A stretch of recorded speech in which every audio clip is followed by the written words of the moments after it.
At the 12 Hours of Sebring, the IMSA GTS Oldsmobiles post their first win of the season. Then at the Miami Grand Prix, the mighty Nissan 300 ZX twin turbos dominate, finishing first and second. Today at MOSPORT Park, they will meet head-to-head again. And the question is, who will win this time? Well, of course, me. You know, I got the big black front bumper. keep in mind, I know how to use it.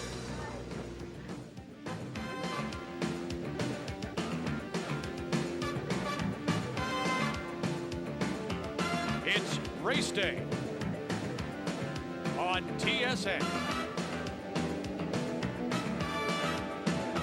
It's bright and sunny, a little cool and a little windy here at MOSPORT for the 1992 Nissan Grand Prix. Hello again, everybody. Vic Rudder along with Hamilton's own Bill Adam, former racer. Nice to work with you again. It's been a long time. It's my pleasure. I enjoy being back here. The Victoria Day Sprints traditionally begin another racing season here in Canada, and for us at TSN, begins what we think will be a very exciting year. We will have Players Limited Formula Atlantics. We'll also have ASA stock cars, and for the very first time, they'll be running a road course, and it'll be here at MOSPORT. This should be a good one right through. That some people knock the stock cars, but wait till you see them. They're quick. We begin, though, with the Nissan Grand Prix. And to put it simply, it's three races in one, isn't it, Bill? You have fast cars, faster cars, and fastest. GTU, GTO, and GTS.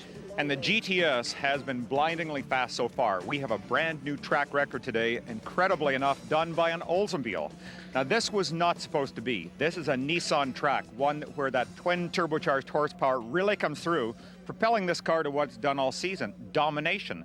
The Oldsmobiles did challenge a bit through Sebring, through their longevity, but in speed alone have they not been able to challenge Nissan. Suddenly here, Darren Brasfield not only challenged, he has stolen the pole. To give you an idea of how fast Darren went, he beat your time in your prototype Jaguar. It's amazing that we had this very exotic ground effect car. Darren is driving a car with a solid axle. Effectively speaking, no ground effects, but he is a second faster than we went. So shockingly, Darren Brasfield in an Oldsmobile is on the pole, and he is with the third member of our crew, Larry Newber. Okay, the man with that surprise on the pole is the veteran sedan road racer Darren Brasfield, the man from California. Surprised a lot of pit-siders. Let's see if he is surprised about being in this position. Man, you were fast on this track, Darren.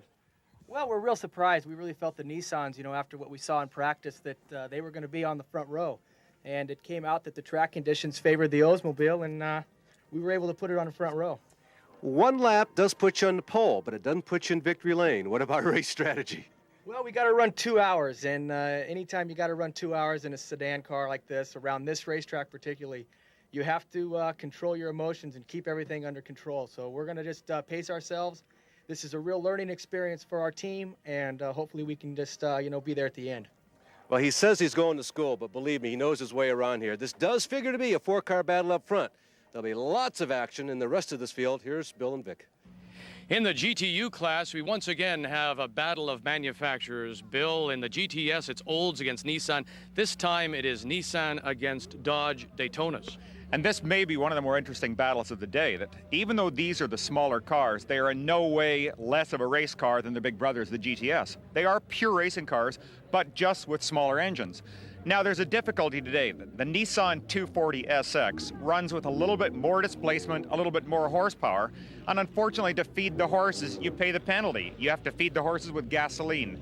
The Nissan will need a pit stop, the Dodge does not, and yet, the Dodge is on the pole. What does Nissan do? That'll be an interesting thought. Last year's Rookie of the Year in the class, John Fergus, has done extremely well here at MOSPORT, and once again, he and his Daytona are on the pole. And here's Larry. This empty space is a big part of the pre-race drama here. John Fergus of Columbus, Ohio, winner a year ago here at MOSPORT, was to fill it. He will be racing against and facing off a fleet of Nissan 240 ZXs right behind SXs right behind me. It's just moments away from fire off. The cars are in the pit area having tires changed, but they're not at their spot on the grid yet. Will the Dodge get out in time? It's going to be very exciting. It's going to be an exciting race as we run down the rest of the starting grid. Here is Bill and Vic.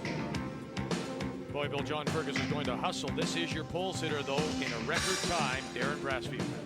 On the other side of the front row is Canada's hope, Jeremy Dale. This is the one he wants to win today. The second Nissan 300ZX from New Zealand, the native of New Zealand, the Kiwi. This is Steve Miller. And outside of Steve, the teammate of Darren Brasfield, Paul Gentilozzi. He is the team owner and an extremely talented driver. The quickest of the GTO cars from Anaheim, California. This is Les Lindley in his Chev Camaro. The black cars still don't end. Here is our pair, the third teammate. They have changed this car over to run GTO class for the first time. As the field gets the wave to start their warm-up lap, as we look at the rest of the field, look at that. That's the big Lightsinger team in the GTU category. That is an army. It's something that they have to have all of these cars running strong to beat the Dodges. As you look through rows 8 on down through row 9. And the local GTU entry is Porsche number 39. That's Rudy Bartling, Ahmad Kotar. More Canadian content in the number 89 Porsche of Bruce Jones. And Reed Kreider is the final entry in this field GTU car. The Nissan Grand Prix of MOSPORT is brought to you by Toyo Tires, driven to perform.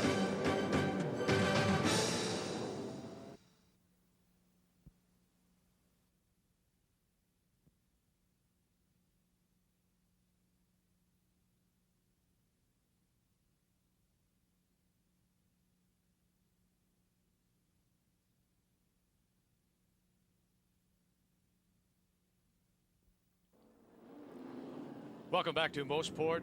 Vic Rauter, Bill Adam, Larry Newber, as we see the field now rounding turn 10, and we're ready for the green flag on the pole. The black car, Darren Brasfield, right alongside Toronto's Jeremy Dale. And here at the green flag, this is the battle down into turn 1. Remember, the tires are cold, and you see Jeremy very wisely just drops it behind the Brasfield Oldsmobile going through one. Look at Darren already stretching out a little bit of a lead. The BF Goodrich tires are working fractionally better right now. The big surprise, of course, in setting that record time by Darren Brasfield. Here's this car with a stiff rear axle, absolutely no wheel. It's amazing. They have done, obviously, a really great development job with shock absorbers, something that keeps the tires on the ground as much of the time as possible. And look at how stable the cars look. You will see sparks coming from both of the Oldsmobile, right there, as a matter of fact, off the Nissan. That is not anything to worry about. The cars have skid plates. They design them deliberately to be very, very low, and when they hit the bumps, the shower of sparks are from something that is not a critical part on the car to its safety. Up the Mario Andretti straight for the first time, and it is Brasfield, Dale, Steve Millen, as the Nissan 300ZX. They run in second and third, followed by Paul Gentilozzi. And this is no surprise. We expect to see this the entire race. Oh, it's a phenomenal show of horsepower. This is a 6.5-liter engine, this car, approximately 750 horsepower, just what the Nissans are running. And today should be interesting. It's a little cooler than yesterday when it was in qualifying. Heat is the enemy of a turbocharger. And today's air, they're definitely going to have more horses to play with. So let's see what Jeremy does. Now we go on board, and you ride along with Darren Brasfield, the record time pole sitter. Here's an idea of what MOSPORT looks like to the race driver. Over the top of turn 2, and watch the elevation changes as we go around this track. We're exiting the bottom of turn 2 here, approximately 145 miles an hour. And right here, we'll stab on the brakes. We're bending into turn 3. Look at up ahead. You still can't see where the corner finishes. You have to do this over and over again, as good drivers always will, before you really start using a lot of power. Another one of the blind danger corners, turn 4. Sharply downhill, and at the bottom, bang, you're faced with a hairpin right away. Hard on the brakes, drag the car all the way down to second gear, wide out the first part. Right here we're in tight, and put down your horsepower. Third gear, fourth gear, fifth gear up this back straight. Not really a straight in name alone. We're approaching 175 miles an hour up here in these GTS cars. Incredibly quick. The last little hill right here, if you run this flat out, the car gets whoop, light right there. A little bit of wheel spin before you're gentle on the brakes entry turning. Up through 8, and then you'll be faced with a tighter corner immediately ahead. Extremely challenging track. You know, I've never heard, and you get a look at how much pounding some of these turns do take, because you can see that will eventually become marbles. I mean, it'll just become a little bit like you're going to the cottage, the washboard at the cottage. That's exactly right, and hopefully they don't get washboard here today. But the tires do take a toll. These are very sophisticated racing rubber. not like what you have on a street car. The hotter they get, to a certain point, of course, the better they stick. It's like taking a pencil with a eraser, dragging it across. You lose that rubber, but accordingly, you're dragging up the pavement with it, little bits at a time. So many of the turns here at MOSPORT are what they call off-camber. You'll turn to the left, for example, but the car actually wants to be, and the track wants to go to the right. Now we're inside Jeremy Dale's Nissan right now, and let's watch how the two cars compare leaving the corner. Watch the Oldsmobile up ahead. There, Darren gets on the power, has this massive torque, that big V8 engine, and you can see he pulls out 2-3 car length lead. Listen to how quickly that Nissan is gaining speed though. As Jeremy goes to the big gearbox, he's in fifth gear right now. He'll be over 170 miles an hour, even at this point. And look on the outside edge. Now, there is Steve Millen. He's just made a pass. Perhaps what is taking place here, they are sending Steve out maybe as a sacrificial lamb to try and bait Darren into pushing harder. So Steve Millen, the Rookie of the Year at the 1989 24-hour Le Mans, now trying to chase down your leader, Darren Brassfield. Let's go to Larry Newman. In motor racing, technology just keeps rolling along. How about thermography? Yes, the Falcon inspection people from Calgary are on hand here today, and they're going to show you how thermography, the science of photography, but it's heat-seeking rather than light-seeking, can be applied to motor racing. This is the same type of technology that was used in the filming of The Terminator with, of course, Arnold Schwarzenegger. So, hasta la vista, baby. Nice look. There is your GTU leader. The fastest qualifier, John Fergus, in his Dodge Daytona, the 39-year-old out of Columbus, Ohio. That thermography, what would they use that for? Well, probably the most valuable thing is to shoot the tires as they come in to see if there are any hot spots on the tire, which maybe show a suspension problem, underlying problem, whatever. But look at this, the team, in fact, lovely shot there. Both team cars together, and the third one dropped back just a tiny bit as they chased John Fergus. Well, really, it's a GTU Army. Bob Leitzinger, David Loring, Butch Leitzinger. They look a lot like the GTS, but they're a lot different. To give you a little more understanding of this very interesting world of racing, we're going to take a look at perhaps the two most high-tech GT cars racing today. The Leitzinger 240SX and Jeremy Dale's ultra-exotic 300ZX Nissan. As you can see, the body looks much like a street car, but in fact is a special fiberglass lightweight aerodynamic unit, and it covers something that bears no resemblance to what you see on the street. A handmade tubular chassis and suspension that is designed just to make this car stick to the road. It's as light as possible, yet very, very strong. And the engine, what started life as a small 2.4-liter engine, now has almost 3 liters and produces over 330 horsepower. This all combines to give this car a top speed in excess of 150 miles per hour. The big brother, the Nissan 300ZX twin turbo, is the serious player. This is a car that shares that lightweight aerodynamic body, same tubular chassis, but here is a motor that puts out in excess of 700 horsepower. A car capable of 0 to 60 times in just over 3 seconds and top speeds in excess of 190 miles per hour. So as you can see, these cars are nothing more than the road racing equivalent of a drag racing funny car. A car that looks like something you may drive on the street, but in fact is the fastest road racing vehicle that can possibly be built. And in the interest of safety and something to finally fool all of us, even the headlights are nothing more than tape. And there is your leader in GTS, the pole sitter, Darren Brassfield, the 28-year-old out of Los Gatos, California. Right on his tail is Steve Miller. Back markers. Boy, they catch up with the traffic quickly. Oh, it's always a problem for everybody, particularly these fellas. They are flying on the track, and at this stage of the race, a lot of the back markers are still so nervous they won't be aware of the leaders coming up the lap already. Look at this, passing on the right, passing on the left. This may be a problem here for Darren. They're catching this car going down turn 2. You can see brake lights just on in Millen's car, and there we go.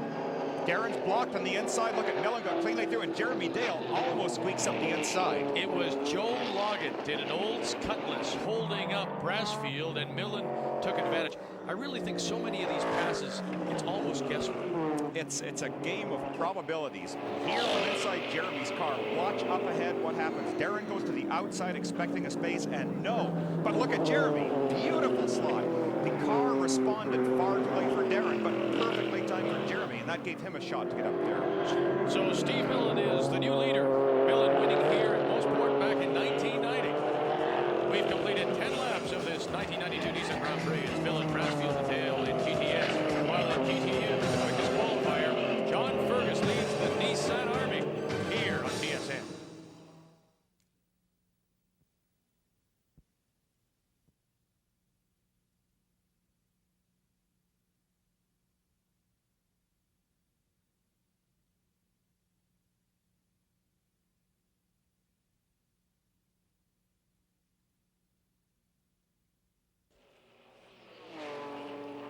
There is your race leader, Steve Millen, in his Nissan 300 ZX.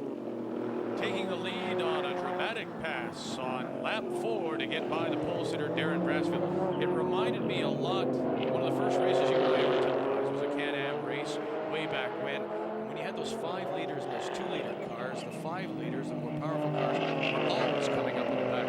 It's always a problem, too, something that never goes away. Look at Darren. He is tigering right now.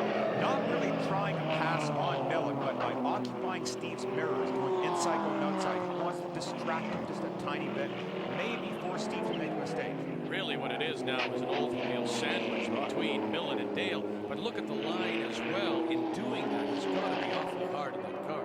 It's a little bit harder on his tires because he's making the car work just a bit more, and that may tell in the long run. You don't want to overheat these tires because then it becomes like catch-22. The hotter they get, the more they slide. The more they slide, the hotter they get. It just gets worse and worse. So Darren has to be a little bit careful. Up this back straight again, and these cars are accelerating extremely quickly. We're looking at 750 horsepower in each of these cars.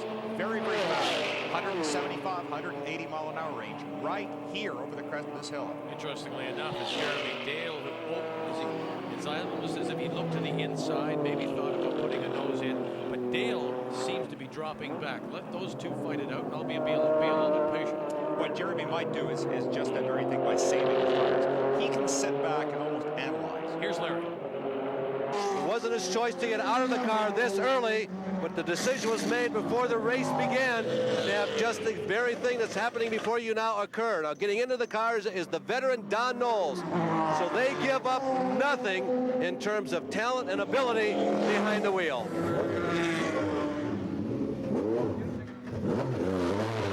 That's the car of Bob Lightzinger in the GTU class. Had a broken wrist, but he wanted to keep up his points for the series championship. So he thought, I've got to drive a half hour, I've got to drive 20 laps. Now we'll turn it over to Don Knowles. But everybody continues to chase, of course, Don Fergus. There's David Loring. He's out of Chuckerup, New Hampshire, driving the number 96 Nissan 240SX. David perhaps knows this track as well as anybody. He is very, very fast here. Has run Formula cars, has run sedans, GTP lights. He's a very talented driver, a very nice person. I'm a big fan of David's. But the great chase continues here. Darren Brassfield trying to chase down the race leader, Steve Millen. What Darren may want to do at this point is to try and take advantage of a traffic situation, much like what Steve did. You can see that Steve is getting around traffic, and something may be helping him here, and that's the wild paint scheme of the Nissans. As he approaches cars, that car will stand out of their mirrors. When Darren approaches the black, maybe hit them a little bit. So right now, Steve has got the better car for getting through traffic, and appears to be doing a slightly better job as well. Mario Andretti with the car, again, looks like they're bottoming out a little bit as they come over that little hump. Yeah, they actually will. They will be 175 miles an hour because of the downloading, that pressing on the suspension. They will hit the skid plates. Not dangerous, just spectacular. Out of turn 10, down the front chute. Once again, here's Larry Newman. Spectators keep up with what's going on in the racetrack through the scoreboard and their own hand notes. We talked about technology coming to IMSA Racing. Well, here is the latest in telemetry. Now, this system is so well developed that in a recent race, 24-hour contest, an ensuing problem that's unknown to the team or the driver with the transmission was noted. Through use of this, change was made, minimal time lost in the pits. Now, that race was something about gear It was transmission fuel. That's correct. It was, they started to lose lubricant in the gearbox. They were able to pick up the temperature changes and thereby have a transmission ready for a very fast stop. They went on to win the race. Amazing. The bad thing is, as a race driver, we love excuses. Now I can't say, no, I didn't miss that shift, because everybody knows. No excuses so far for your leaders as it continues to be the number 75 of Steve Millen and Darren Brassfield, and not far behind the 76 of Jeremy Dale. Well, race on Sunday and sell on Monday was the adage that made racing such a popular sport for car manufacturers. But the technological gains realized have not escaped the executives in this highly competitive industry. Motor racing brings lots of good things to a socially responsible company like Nissan. For example, the motorsport is pretty instrumental in developing the new material, lighter, safer, stronger materials for the production vehicles. A host of these safety and performance features, common to most of the automobiles we drive on the street today, were actually created and developed in the world of motorsports.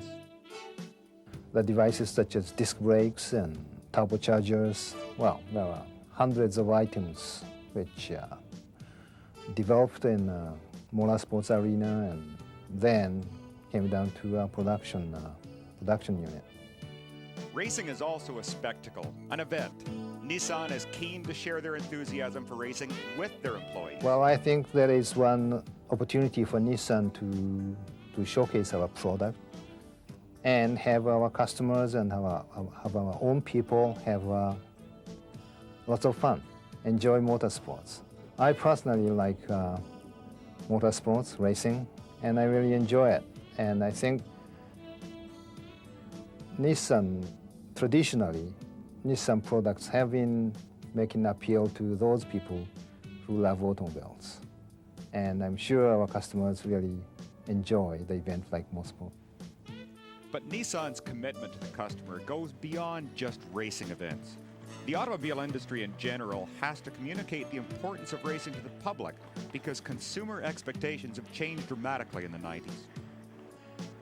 Well, I think the consumers in 1990s, they deserve better service. For automobile manufacturers to provide excellent product at an excellent price is not good enough any longer. And we've got to take care of them throughout their ownership experience. And that's why Nissan is now heavily committed ourselves in customer satisfaction. And there is one very satisfied customer leading this GTS portion of the Nissan Grand Prix. Steve Millen getting maximum performance from his car right now. And traffic also concerns Steve. The only thing is here, you know, traffic is a really big problem because MOSPORT's not the widest track in the world, and a lot of the drivers that are here this weekend don't have a lot of experience, and they're hanging on for grim life around a place like this, and so sometimes overtaking is very, very dangerous. It can be dangerous, but again, I really think the colors of these cars are helping tremendously. I've seen a number of incidents where Darren is caught in traffic that obviously hasn't seen him. You can see right there, dude is just trying to squeeze by the car in the exit of the corner and get the horsepower down to the ground again. The number 99 of Phil Curran out of Gainesville, Florida, also a black car. Didn't see him, as you suggested, he didn't see him coming. Whose responsibility is that to slower traffic to get out of the way? Well, basically, that is Curran's responsibility to make a note of exactly what is taking place. Millen or whoever going past does have the responsibility to make a good, clean pass. But beyond that, then it's the car they're getting by. There is your leader, Steve Millen. Where's Brassfield? Look, there's Brassfield. Oh my goodness, coming out of 9. Looks like he's cracked the wall. Darren has hit something very hard. You can see the back of the car. Now that's not on fire.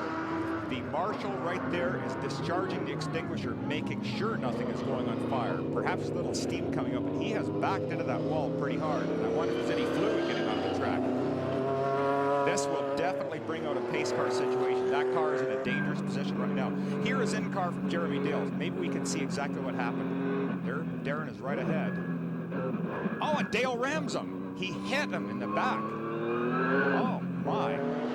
So unbelievably, your pole sitter in record time here at MOSPORT is now out of this race. Darren Brassfield making his way back to pit lane. Done for the day in this GTS race, the Nissan Grand Prix. Here's Larry Newberg. The term clown is often derogatory when used in regards to a motor racing driver, but there's one team from Florida that is very proud to be called that. Here's their story. His driving suit is slightly unusual, however, make no mistake about it. Michael Guido is a talented racing driver. His success comes both on and off the track. Well, I've been racing for about 12 years. I've been clowning professionally for about 6. And I worked real heavily in our area in Melbourne, Florida with the Just Say No to Drugs program. and it all came together to invent the world's fastest clown to go out and spread the anti-drug message. On the count of 3. Michael, with support from Nissan, travels the race circuit, taking time out to entertain children. The fun and games come with a very important message. Right through his head, and as you can see, the containers are empty, and so is his head. Well, we choose 3rd and 4th graders because they're not really affected as much by the peer pressure that are in the schools today. My background goes as far as alcoholism in the family, and I like reaching kids at a young age to reverse the peer pressure that they don't have to drink beer to be cool, they don't have to do other drugs. The success of any clown is a smile on the face, and Michael Guido is a clown with a message.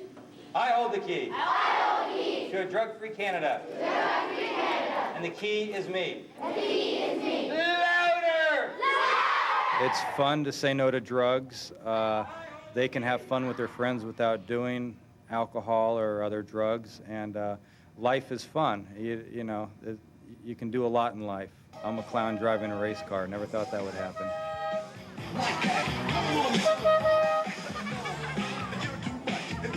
Hello! Oh, come on, hello! Clowning around behind the scenes, no clowning around on the track. We will catch up with what happened to Darren Brassfield when we come back to MOSPORT Nissan Grand Prix on TSN.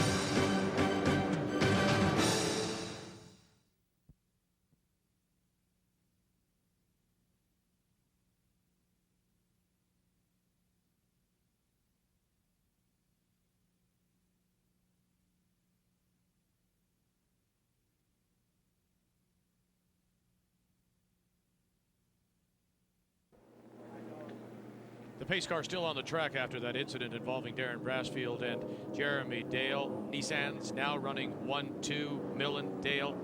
Brassfield, Dale, whose fault was it? Well, it was one of those unfortunate racing incidents, but definitely was not deliberate on Dale's part.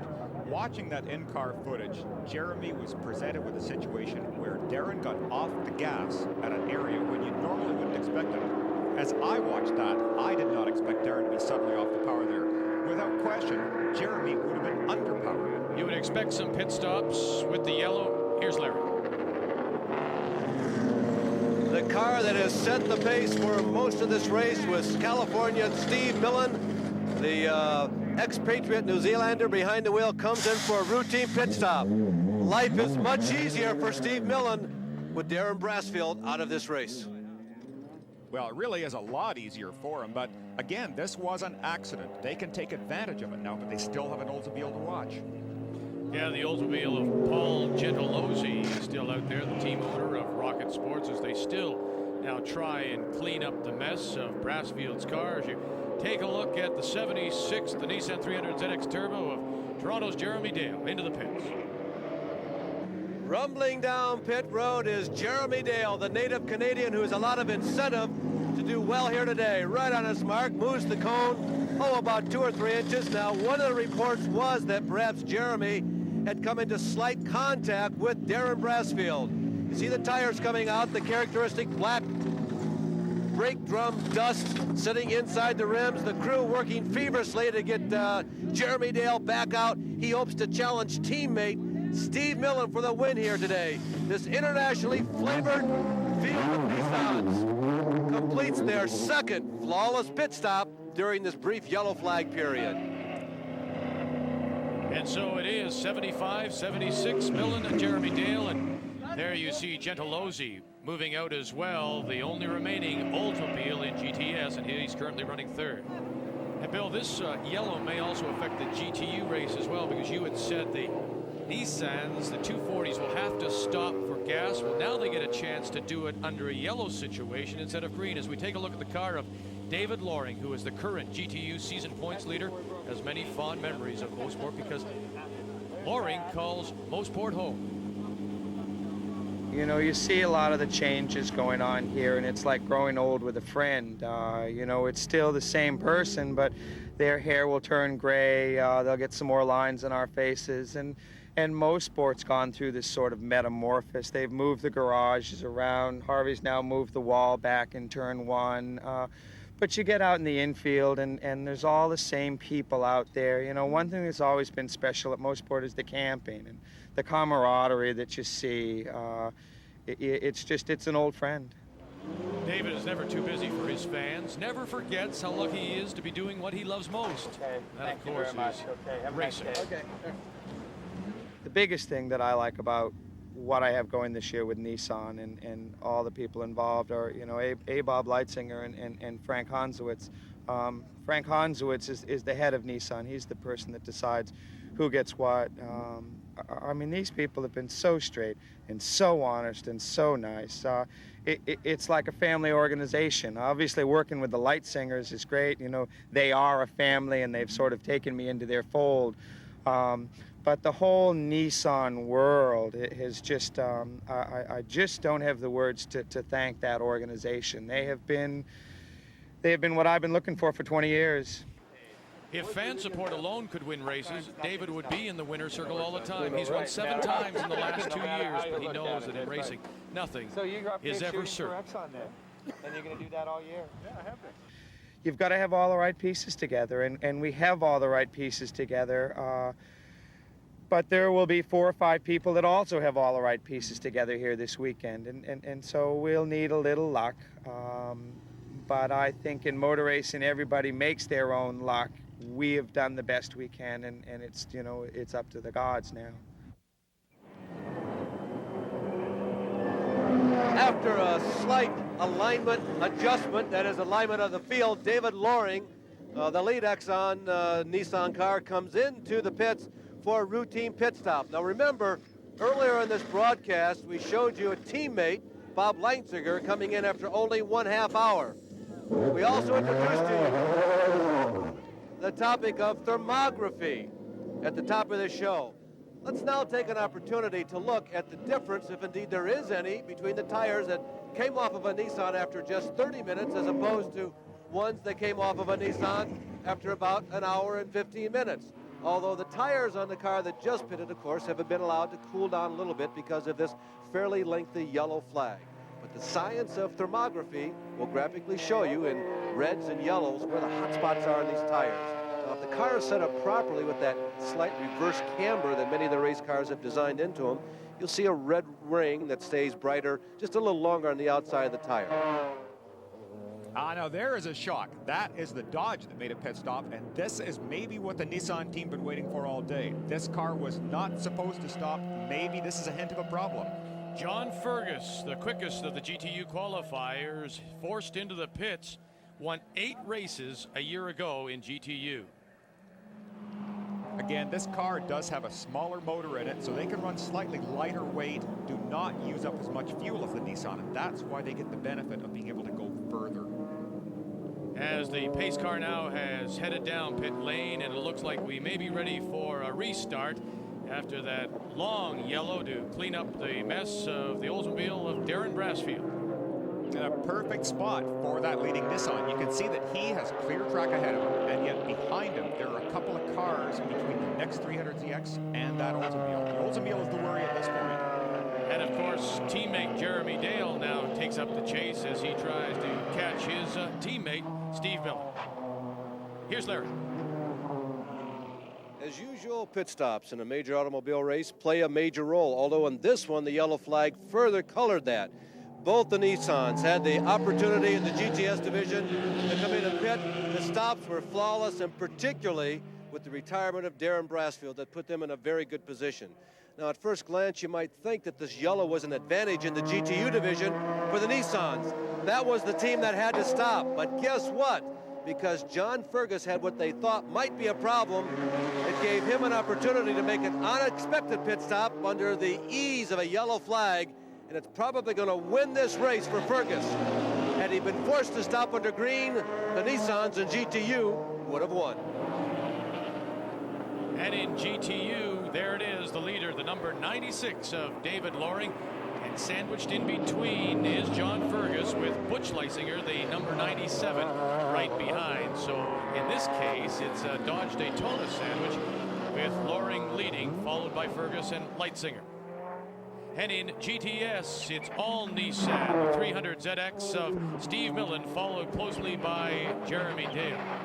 This is the site that are going to make a lot of Nissan people happy at this track today.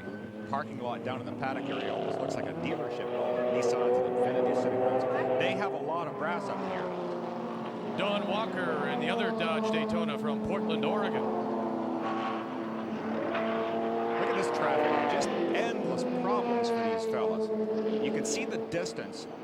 There's number 97, look right behind. There's the Dodge. So they're very, very close. This does make for just a marvelous battle. You can, in fact, see the two team Dodges aren't all that far apart. It's Walker, followed by Fergus. Fergus being the fastest qualifier, the Rookie of the Year last season in GTU. And a perfect place for John Fergus, too. These cars, the Dodge and the Nissan 240SX, qualified very, very close together.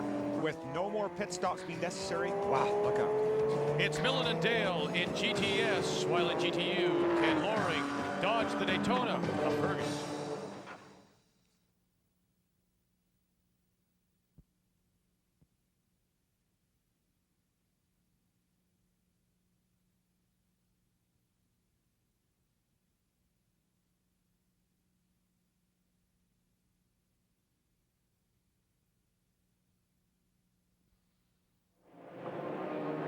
Welcome back to MOSPORT as we catch up on what's happening in GTU, and there is your leader, David Loring, trying to catch up the Daytona of John Fergus. Daytonas have won at MOSPORT the last 3 years, so they've done exceptionally well. This would be a break of a string if Nissan holds on here. It would, and the reason Daytonas have won is because they have been able to complete this race without a pit stop. Now that did not happen today, so what has to take place is for Fergus to run his car as hard as he possibly can until the end.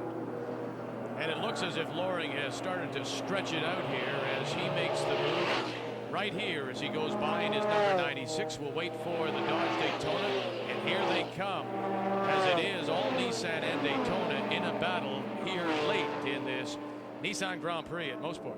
Well, an interesting point right here is the fact that, yes, the Fergus Dodge was on the pole, but this car, because of its horsepower advantage, might be better in traffic.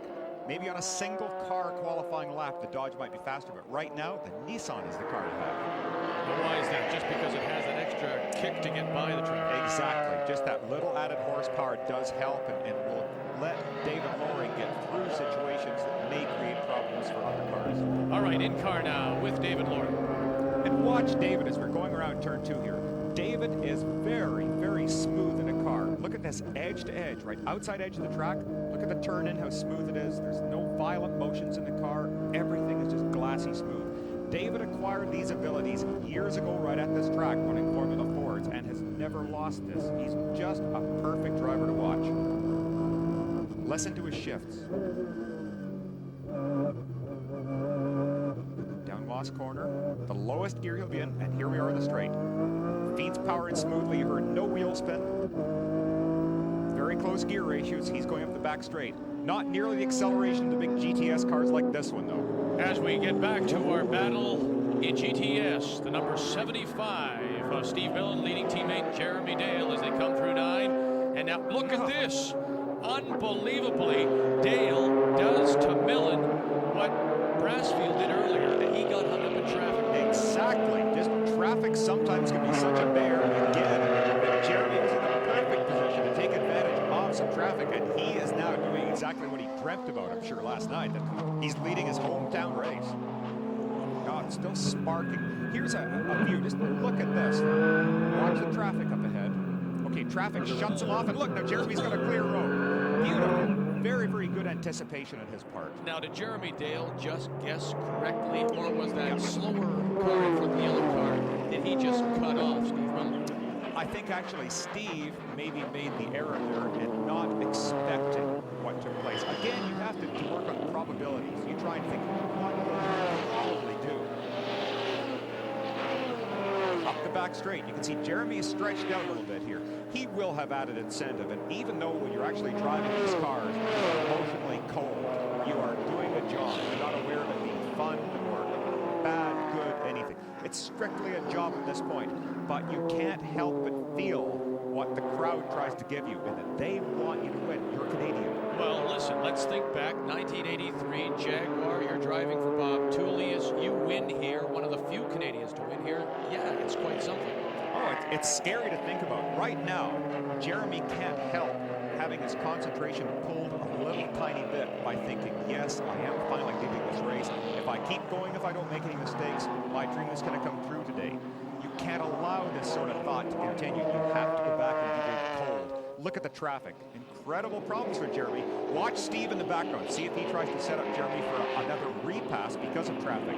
In fact, it was Steve Millen looking to the inside of that Porsche 911 of Ahmed Kotkar and Rudy Bartling from Toronto, hoping that maybe he would use them. It's almost like a pick play in basketball. You use the car as a pick and you try to go around. It is. That's a very good point. And I think maybe Jeremy's got a bit of an advantage here, as he has driven young streets, so he knows how to handle all this. That's right. So it continues to be Jeremy Dale after a dramatic pass to get by his teammate Steve Millen. And now it's the teammates battling 1-2, 76, 75 as Jeremy Dale closes in on what he hopes will be a dream race for him, a win at his hometown track. Well, I mean, I don't think I'm any more motivated here, but I think a race win here would mean a lot more to me than it might somewhere else. But, you know, I'm equally as motivated wherever I go and race. But I would dearly love to win this race. Now, Jeremy Dale has won at MOSPORT before, Can-Ams years ago under 2 liters, and in the lower classes GTU. But now he has a chance at GTS. Oh, sure. This is definitely the biggest thing that he could possibly win is this race today, because all of the eyes are on him. He's being watched, as you can see right there, a nice clean pass from one of the quote teammate Nissans. But because everybody's watching the overall class, this is big-time racing. For Jeremy to win here, it is the dream come true. Interesting as well, you've got Jeremy Dale in the number 76. That's the old Nissan. You've got his teammate Steve Millen in the new Nissan with the new transaxle, yet the older car is leading. In GTU, John Fergus in his Daytona. Can he catch the Nissan? Here's crew chief Emery Donaldson. John's car's running real well. He'll win this race. They can't outrun him. In fact, he's right here with him right now in just 2 laps. He'll be past him in 5 laps. He'll run him down, and he's the best driver out there right now. So we're pretty confident we got it covered. Vic, that is the personification of confidence in the pits. Not cocky here as you get Fergus right up now on the tail of Butch Leitzinger, looking to move into second spot. And John is a rocket. He is extremely fast. As I said, any car he's ever tried. Look at this. He is just on his tail here. He will probably try and set the Nissan up for a pass, perhaps at the top of the straight. Try and use as much momentum as he can. Right here, a critical part. Carry all the momentum through the hairpin out onto the straight. Let's just see how the 2 cars compare as they're coming up towards us. Way back in your picture there. Doesn't really show, but this is very much uphill here. And look at he's this. got him. He did get him out of that corner. Beautiful job by John Fergus. So now it's Fergus going after David Loring as we come back to our GTS leader, and this is Jeremy Dale of Toronto. You know, a race weekend is more than just drivers. It involves hundreds of volunteers. Well, for the last 3 days, I've spent my time here in the paddock in the pit area, but the people that I really have to take my hat off and thank are a group of 25 to 30 odd employees from Nissan, people from the accounting department, from the sales department, from our marine and industrial department, who came out to the track yesterday about lunchtime, helped decorate the tent, and then at 5 a.m. this morning, we're here helping decorate the perimeter of the track, putting up all the Nissan signage that you see. Those are the people that I owe a tremendous thank you to. And right now, Nissan looks good in both GTU and GTS. Here in GTU, it's David Loring, and you would think he's talking with his pit, and the pit telling him, look out behind you, here comes Fergus. Yeah, that will be taking place, definitely. David will be kept completely up to date on lap times that he's doing. But look at this. There's a perfect example of David Loring's driving. You can see he came out of turn 2 right to the edge of the pavement. He is using that car to the 100th percentile. But at the same time, he's keeping it off the curbing. Oh, David is a brilliant driver. To get 2 drivers of the caliber like a David Loring, like a John Fergus, having a battle here, could not set a better scene for the fans today. This is the very best. I stress that. They are the best in this class, these two, and two dramatically different cars. It's just a perfect scene for us. Once again, coming up on some slower traffic, your leader in GTU is David Loring.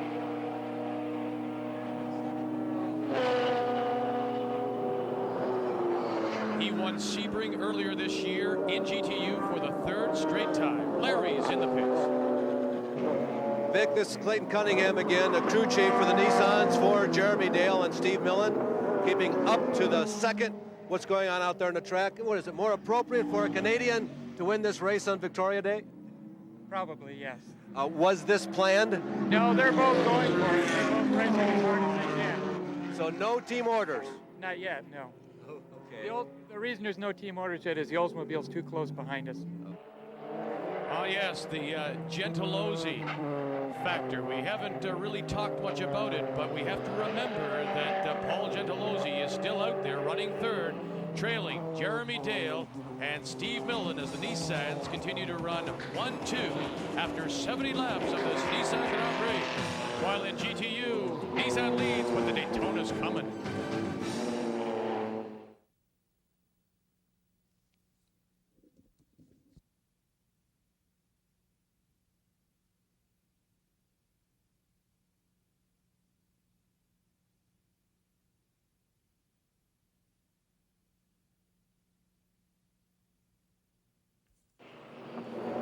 Back to MOSPORT. Vic Rutter along with Bill Adam, Larry Newber. As you take a look at the leading Nissan 300ZX of Jeremy Dale into the final few laps now of this Nissan Grand Prix here at MOSPORT. These cars have performed just literally flawlessly. You can see they're still sparking away around the track.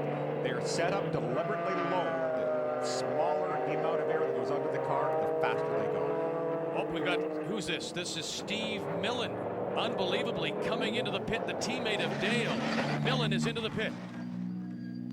A sudden stop by one of the race leaders. Steve Millen comes in dragging bodywork.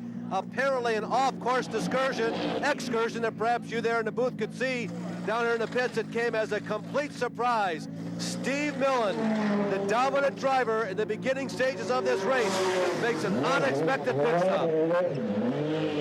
Well, Larry, we're told it happened down in turn 5, a turn that really has been the bugaboo for Steve Millen. This has, and unfortunately, late in a race, turn 5 tends to get torn up, and you made an allusion to earlier that the track surface really gets pulled up. Down by this corner is one of the areas where you have to be doubly careful in the latter stages. Now let's take a look at your GTU leader. This is David Loring, trying to stay ahead of a fast-charging John Fergus. Not charging anymore. Here's Larry. John, you were closing. You had enough time. You were picking up at least a half a second a lap. What happened? Larry, I just pulled in the pits here. The gears, I just had nothing in the gearbox. It feels like a clutch to me because I'm engaging gears. Power, power.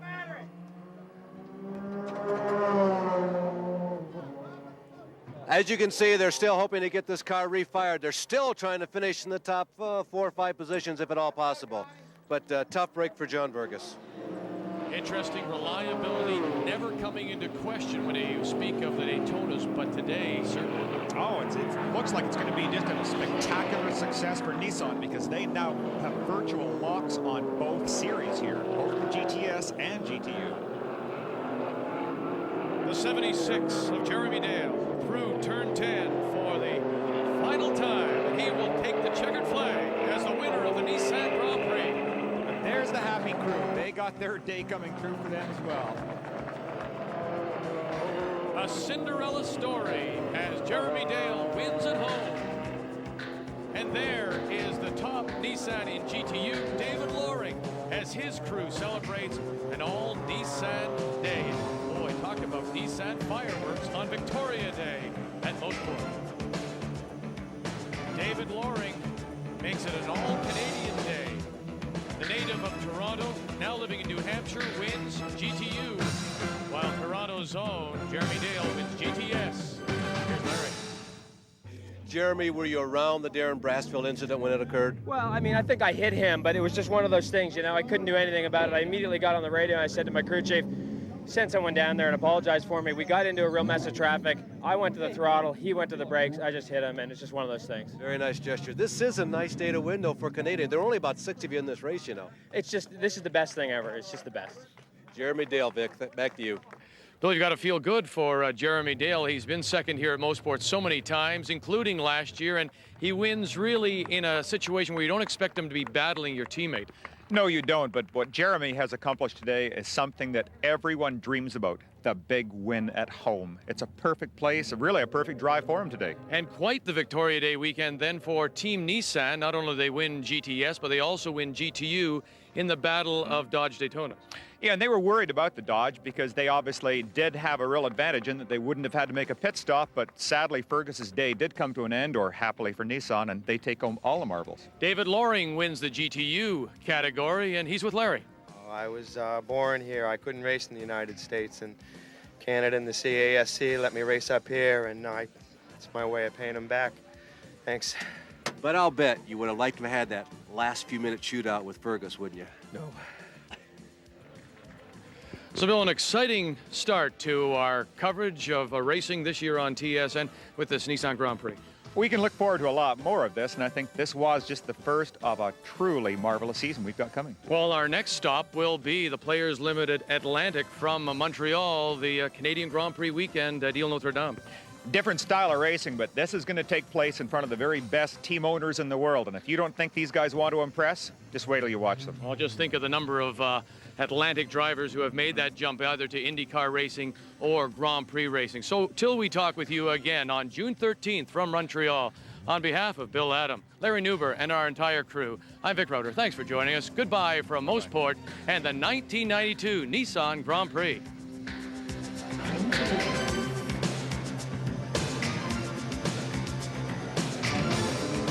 The Nissan Grand Prix at MOSPORT is brought to you by Toyo Tires, driven to perform.